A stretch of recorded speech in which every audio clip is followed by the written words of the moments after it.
चतुराई हिंदी लोक कथा। एक गरीब आदमी था। एक दिन वह राजा के पास गया और बोला, महाराज, मैं आपको कर्ज मांगने आया हूँ। कृपा कर आप मुझे 5,000 रुपये दें। मैं 5 वर्ष के अंदर आपके रुपए वापस कर दूंगा। राजा ने उसकी बात पर विश्वास कर उसे 5,000 रुपये दे दिए। 5 वर्ष बीत जाने के बाद भी जब उस व्यक्ति ने राजा के 5,000 रुपये नहीं लौटाए, तब राजा को मजबूरन उसके घर जाना पड़ा। लेकिन वहाँ वह व्यक्ति नहीं मिला। जब भी राजा वहाँ जाता, बहाना बनाकर उसे वापस भेज दिया जाता। एक दिन फिर राजा उसे व्यक्ति के घर गया। वहाँ और कोई तो नहीं दिखा। एक छोटी लड़की बैठी थी। राजा ने उसी से पूछा, तुम्हारे पिताजी कहाँ हैं? लड़की बोली, पिताजी स्वर्ग का पानी रोकने गए हैं। राजा ने फिर पूछा, तुम्हारा भाई कहाँ है? लड़की बोली, बिना झगड़ा के झगड़ा करने गए हैं। राजा के समझ में एक भी बात नहीं आ रही थी, इसलिए वह फिर पूछता है, तुम्हारी माँ कहाँ है? लड़की बोली, माँ 1 से 2 करने गई है। राजा उसके ही उलूल जुलूल जवाब से खींच गया। वह गुस्से में पूछता है, और तुम यहाँ बैठी क्या कर रही हो? लड़की हंसकर बोली, मैं घर बैठी संसार देख रही हूँ।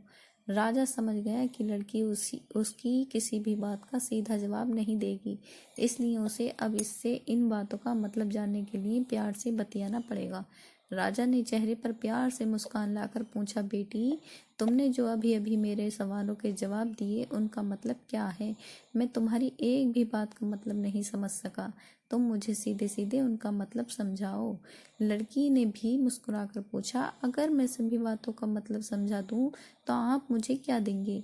राजा के मन में सारी बातों को जानने की तीव्र उत्कंठा थी। वह बोला, जो मांगोगी वही दूंगा। तब लड़की बोली, आप मेरे पिताजी का सारा कर्ज माफ कर देंगे तो मैं आपको सारी बातों का अर्थ बता दूंगी। राजा ने कहा, ठीक है, मैं तुम्हारे पिताजी का सारा कर्ज माफ कर दूंगा। अब तो सारी बातों का अर्थ समझा दो। लड़की बोली, महाराज, आज मैं आपको सारी बातों का अर्थ नहीं समझा सकती। कृपा कर आप कल आएं, कल मैं जरूर बता दूंगी। राजा अगले दिन फिर उस व्यक्ति के घर गया। आज वहाँ सभी लोग मौजूद थे। वह आदमी, उसकी पत्नी, बेटा और उसकी बेटी थी। राजा को देखते ही लड़की पूछती है, महाराज, आपको अपना वचन याद है या नहीं? राजा बोला, हाँ, मुझे याद है। तुम अगर सारी बातों का अर्थ बता दो तो मैं तुम्हारे पिताजी का सारा कर्ज माफ कर दूंगा। लड़की बोली, सबसे पहले मैंने ये कहा था कि पिताजी स्वर्ग का पानी रोकने गए हैं। इसका मतलब था कि वर्षा हो रही थी और हमारे घर की छत से पानी टपक रहा था। पिताजी पानी रोकने के लिए छत को छा बना रहे थे, यानी वर्षा का पानी आसमान से ही गिरता है और हम लोग तो यही मानते हैं कि आसमान में ही स्वर्ग है। बस पहली बात का अर्थ यही है। दूसरी बात मैंने कही थी कि भैया बिना झगड़ा के झगड़ा करने गए हैं। इसका मतलब था कि वे रेंगनी के कांटे को काटने गए थे। अगर कोई भी रेंगनी के कांटे को काटेगा तो उसके शरीर में जहाँ तहाँ कांटा पड़ ही जाएगा, यानी झगड़ा नहीं करने पर भी झगड़ा होगा और शरीर पर खरोंची आएंगी। राजा उसकी बातों से सहमत हो गया। वह मन ही मन उसकी चतुराई की प्रशंसा करने लगा। उसने उत्सुकता के साथ पूछा, और तीसरी चौथी बात का मतलब बेटी? लड़की बोली, महाराज, तीसरी बात मैंने कही थी कि माँ 1 से 2 करने गई है। इसका मतलब था कि माँ अरहर की दाल को पीसने, यानी उसे 1 का 2 करने गई है। अगर साबुत दाल को पीसा जाए तो 1 दाना का 2 भाग हो जाता है, यानी यही था 1 का 2 करना। रही चौथी बात, तो उस समय में भात बना रही थी और उसमें से एक चावल निकाल कर देख रही थी कि भात पूरी तरह पका है कि नहीं।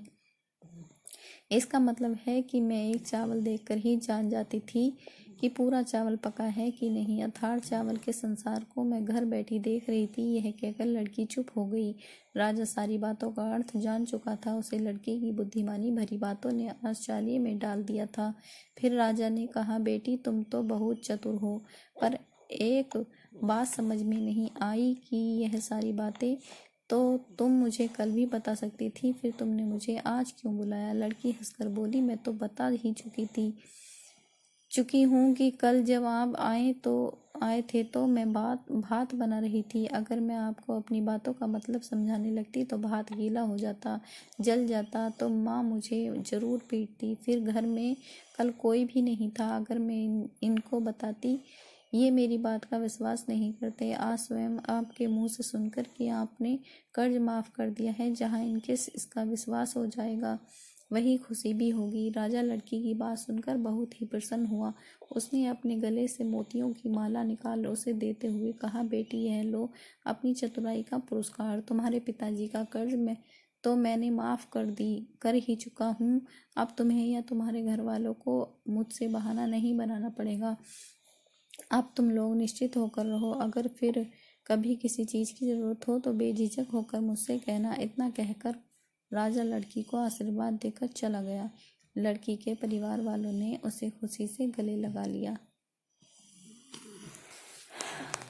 तो हमारी कहानी को दोस्तों लाइक करना।